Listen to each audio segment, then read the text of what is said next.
Hi friends, welcome back. Sarah here again. Today I'm going to finally be talking about cover art.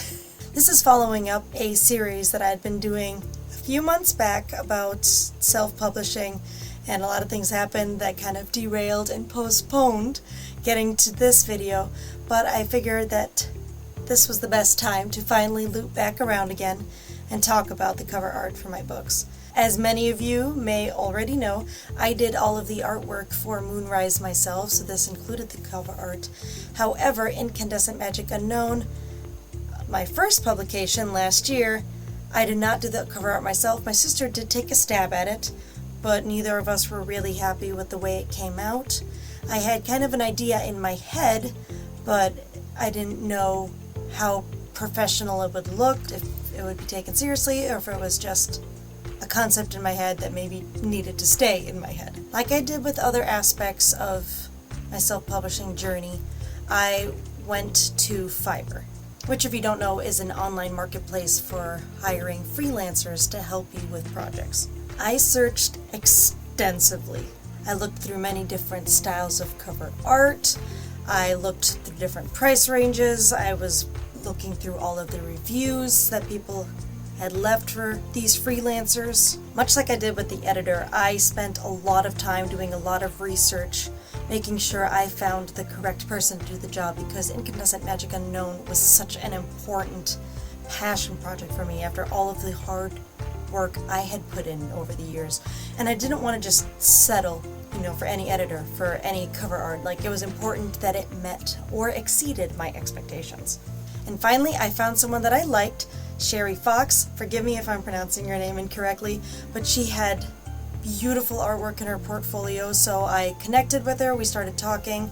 She asked a lot of questions to get a good grasp of me as an author, of the series, of the story itself, to make sure that she had a good grasp of it so she could deliver the best work possible. And as I mentioned, I had an idea in my head already of what I wanted, but I did not disclose that to her when we were talking. I just kind of let her take the lead a little bit, as she was the expert, so I wanted to see what she would come with first. And after describing the book to her and the characters and her feeling them out, she described to me her vision, which lined up almost perfectly to the vision that I had in my mind, of Chris standing in the front with Kurt behind her with his back turned to us, so he would look kind of like this mysterious silhouette. And I wanted to make sure that Chris's light was being shown, so that hits you right in the face that this is a book about magic, either with her hands glowing or with light sphere. Sherry was very particular, making sure she understood how the magic worked and how I described it in the book, so that it would be perfectly reflected with the cover art. So she made sure she understood like what the light sphere would look like, what it would look like if it was just the inner light showing with the hands glowing.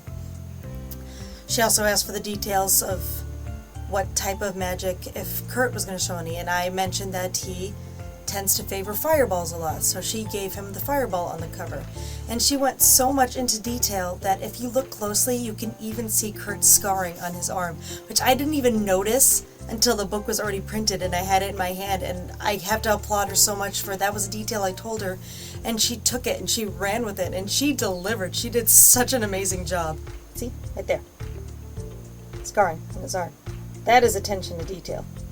She is amazing. She delivered the first draft of the artwork to me, and I'd made some minor changes. There were a couple things that were in there that didn't quite fit with the depiction of Calicent in the background. And then she had given some facial details to Chris that didn't line up with the way I saw it in my head, and actually she gave her like a chin dimple, and I asked her to remove that because that is a detail that was specific to Bree, so I could not have Chris having one. But after a couple rounds of edits, I was pleased with it. I showed it to other people and I was getting some positive feedback, and so I said, yes, this is it. And we finalized it, and I cannot stress enough how much I love it. Like, look at this.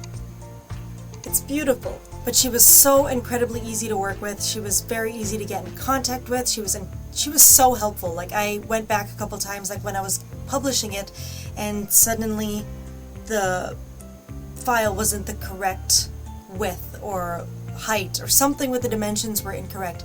And I messaged her and she responded really quickly with an edited file. She didn't even charge me anything extra for it. She was there to help. And then when I came back a few months later looking to see if she could take that artwork and make it into a larger dimension for the soundtrack artwork, which that's still coming. I am pushing Chanyo to get that out, but a lot of other things have happened, so that's why that has been postponed, but I digress. Anyway, so she took that artwork and, for a small fee we worked together so she could get it the right dimensions, expanded a little bit so it could fit the square space and the larger dimensions for the soundtrack artwork. And she and I have kept an open channel of communication if I wanted to go back to her to make any custom artwork for merchandise, which I still might do someday. I fully intend to return to Sherry Fox for the future installments of the Incandescent series.